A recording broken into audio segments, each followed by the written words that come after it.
ఆ! మొత్తానికైతే తిరుపతిలో మకాం పెట్టాం. ఇక్కడి నుంచి కర్నూలుకెళ్ళాలంట. ఒక అడ్వర్టైజ్‌మెంట్ లోడ్ అయ్యాక జస్ట్ డైరెక్ట్‌గా లోడ్ చేశాను. ఇప్పుడు మనం వెళ్తుంది కర్నూలుకి.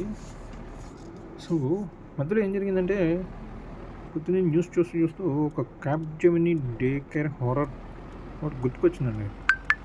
అది కాదండి, ఒక 5గురు నానీస్ బుక్ చేశారు. ఇది కూడా జరిగింది వచ్చేసి 28వ తారీఖు జూన్‌లో. ఎఫ్ఐఆర్ బుక్ అయింది 29న. కానీ మన దాకా ఇన్ఫర్మేషన్ వచ్చేసరికి 4 రోజులు దాటిపోయింది. అసలు ఎంత స్లోగా ఉన్నాం చూడండి మనం. వాట్సాప్లో టక టక టక మెసేజ్ స్క్రోల్ చేసుకుంటూ న్యూస్ కలిసే వాళ్ళం. క్యాప్‌జెమినీ డే కేర్ హారర్ ఒక చిల్డ్రన్ మీద అంత అమానుషంగా ఏంటి వాటర్ జెట్స్తో లేదంటే వాషింగ్ మిషన్స్లో ఆ నానీస్ అలా లోపల పడేయడం చాలా దారుణమైన విషయం. అసలు వాళ్ళకి ఏమైనా మెంటల్ స్టెబిలిటీ లేక అలా చేశారా ఏంటి అనేది అర్థం కావట్లేదు. పిల్లలు ఏడిస్తే మాత్రం సైలెన్స్ చేయలేరా? అసలు పేరెంట్స్కి ఏంటంటే డే కేర్లో పడేయాల్సినంత కర్మ ఏం పట్టింది? క్యాప్‌జెమినీ లాంటి మంచి కంపెనీలో ఒక డే కేర్ మెయింటైన్ చేయలేకపోతున్నారంటే ఆ మేనేజ్మెంట్ ఎంతవరకు ఉందో సరిగ్గా చూడండి. అరే మీ పిల్లల్ని మీ దగ్గరే ఉంచుకోవచ్చు కదా. అరే మనం పని చేసేది పొద్దున్న లేసి మనం పని చేసేదే మన పిల్లల కోసం, మన పిల్లల భవిష్యత్తు కోసం. అలాంటిది మీరు పిల్లల భవిష్యత్తు గురించి ఆలోచించకుండా అక్కడెక్కడో డే కేర్లో పడేసి మీ వర్క్ ఏదో మీరు చేసుకుని హాయిగా జలసాలు చేసుకుని సాయంత్రం వచ్చి పిల్లల్ని పికప్ చేసుకుంటే ఈ పిల్లల్ని ఎవరు చూసుకుంటున్నారు, సరిగ్గా చూస్తున్నారా లేదా అని ఎలాంటి నాన్నీస్ని పెట్టారు? ఏం పట్టరా? మీ పిల్లల్ని మీరు చూసుకోలేరా? అలాంటి మంచి లొకేషన్స్లోనే మీరు వర్క్ చేయండి. అసలు మనకి హెల్ప్ చేయని ఆఫీసెస్ కానీ ఇలాంటి లొకేషన్స్ కానీ అక్కడ అసలు అవాయిడ్ చేయండి. అసలు ఏముందరా భయ్, బెంగళూరు అక్కడ దాకా చూపించుకుంటారు, ఇక్కడ ఉండలేరా? మీరు లొకేషన్లో మీ దగ్గర మీ మంచి ఆఫీసెస్ లేవా?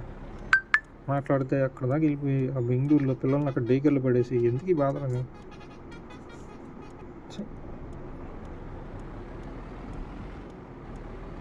ఇంకోటి ఇందాక నా ఫ్రెండ్ ఒకడు వీడియో పంపించాడు.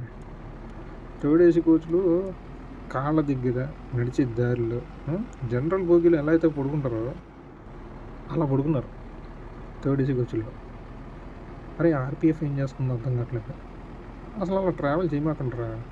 చుట్టాలు పిలిచారని చెప్పి పరిగెడతారు అప్పటికప్పుడు. అరే చుట్టాలకి బాధపడతారు తెలుసా, ఇలా వచ్చారని చెప్పినా కూడా వాళ్ళు బాధపడతారు తెలుసా. ఎందుకు ఈ బాధలను ఎందుకు ఇంట్లో ఉండలేరు మీరు?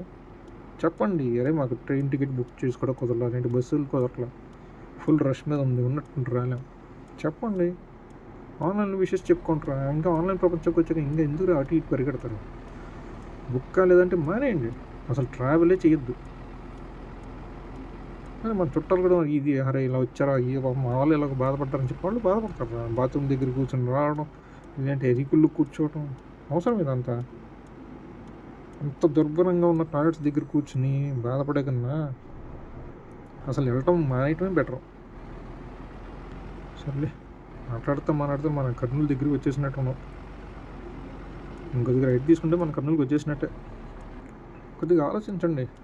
డే కేర్లో అలా పడేయటం కన్నా మీ పిల్లల భవిష్యత్తు మీరే చూసుకోవాలి.